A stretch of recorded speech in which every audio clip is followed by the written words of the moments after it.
আসসালামু আলাইকুম, সবাইকে স্বাগত। তুবার দাদি আজকে তুবার জন্য কলমি শাক তুলতেছে। এটা ভাসমান কলমি শাক।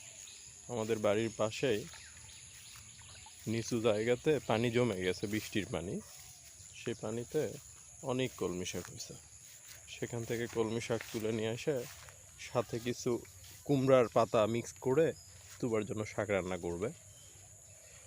কলমি শাকগুলো খেতে নাকি অনেক টেস্ট হয়। আমাকে অত ভালো লাগে না, তবে আমার বাড়ির বাকি সবাই অনেক বেশি পছন্দ করে।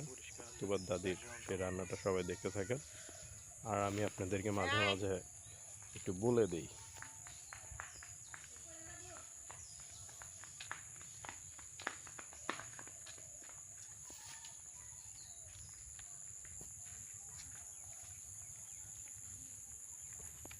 তুবার দাদি খুব যত্ন সহকারে শাকগুলো পরিষ্কার করে বাছতেছে। শাক রান্নার আগে নাকি শাকগুলো বেছে নিতে হয়। আমি যখন শহরে থাকতাম তখন এগুলো কিছুই দেখতাম না। এখন গ্রামে আসার পরে সবগুলো নিজের চোখে দেখতে পাচ্ছি। আর পাশাপাশি চাচ্ছিলাম যে আপনাদেরকেও একটু ভিডিওর মাধ্যমে বিষয়গুলো জানাই। এই যে তুবার মা শাক রান্নার বাকি উপকরণ নিয়ে হাজির। অনেকগুলো তুবার দাদি কেটে রেডি করবে।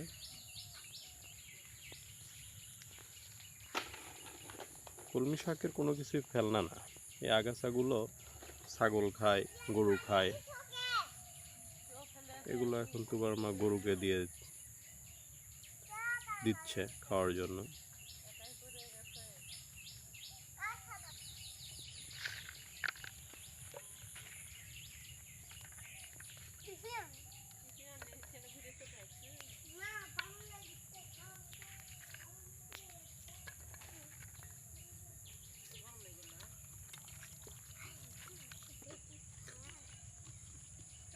কলমি শাক রান্নার জন্য কলমি শাক, মরিচ, পেঁয়াজ, রসুন এগুলোই প্রয়োজন হয়।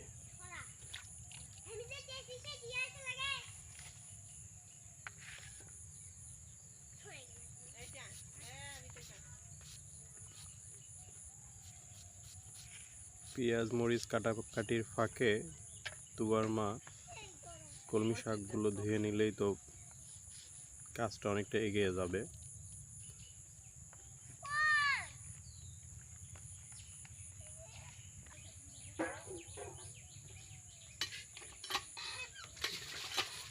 টিউবওয়েলের পরিষ্কার স্বচ্ছ পানি দিয়ে কলমি শাকগুলো ধুয়ে নিচ্ছে তুবার মা।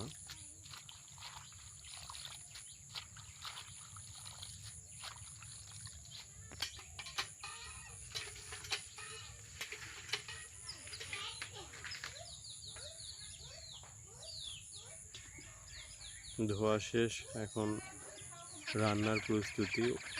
এর মধ্যেই তুবার হাঁসগুলো চলে আসছে। 2 মাস আগে এই হাঁসগুলো তুবার দাদি তুবার জন্য নিয়েছিল। এখানে 10টা হাঁস আছে, মোটামুটি অনেক বড়ই হয়ে গেছে। হাঁসগুলোকে নাকি যত বেশি খাবার দেওয়া হয় তত বেশি দ্রুত বড় হয়। এই কথা বলতে বলতে এই তুবার মা রান্নার প্রস্তুতি শুরু করে দিছে। প্রথমে শাকগুলোকে একটা পাতিলের মধ্যে লবণ দিয়ে সিদ্ধ করতে দিচ্ছে।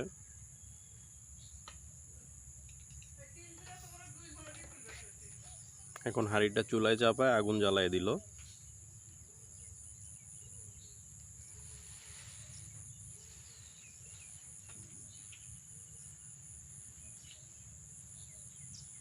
আমরাও দেখতে থাকি কিভাবে রান্না হয়।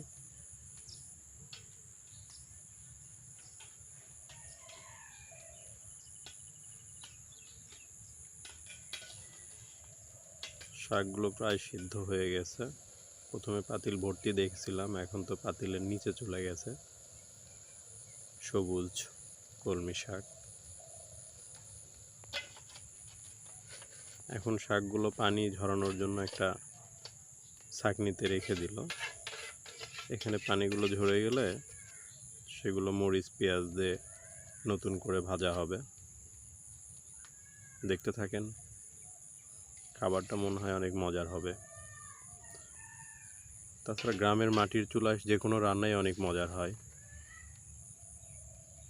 পেঁয়াজ ভাজার জন্য তেল দেওয়া হচ্ছে।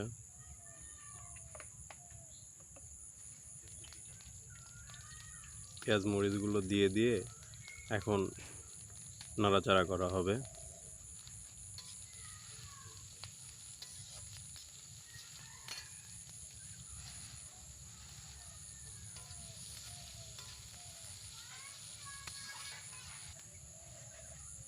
পেঁয়াজগুলো অনেকটা ভেজা হয়ে গেছে, প্রায় ব্রাউন কালারের মতো চলে আসছে। আর একটু ভেজে আর ভিতরে শাকগুলো দিয়ে নাড়াচাড়া করলেই রান্না শেষ হয়ে যাবে। তুবার মা সেটাই বললো আমাকে।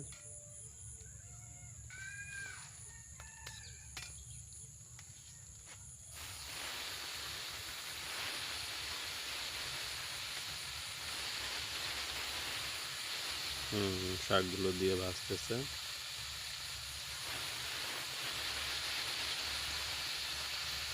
যদিও আমি কলমি শাক খাই না খুব একটা, কিন্তু রান্না করার প্রসেস দেখে আমারও খুব খেতে ইচ্ছে করতেছে।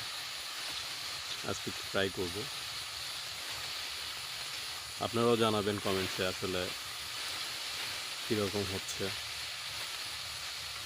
আপনাদের কাছে কীরকম লাগলো ভিডিওটা। ভালো লাগলে সাবস্ক্রাইব করবেন, যাতে পরবর্তীতে যে কোনো ভিডিও আপনার কাছে দ্রুত পৌঁছে যায়।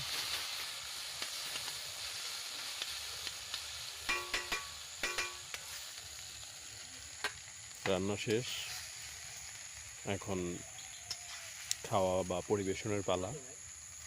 দেখা যাক।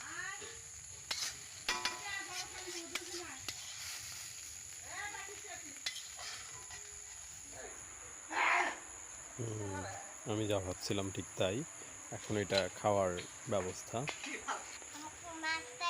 তুবা আবিদ দুইজনই বসে গেছে খাওয়ার জন্য। আবিদ তুবার ভাই, ওর দাদি শাক দিয়ে ভাত মাখায় তুবার মুখে তুলে দিল, সাথে মাছের ঝোল আছে। অনেক মজাদার টেস্টি খাবার।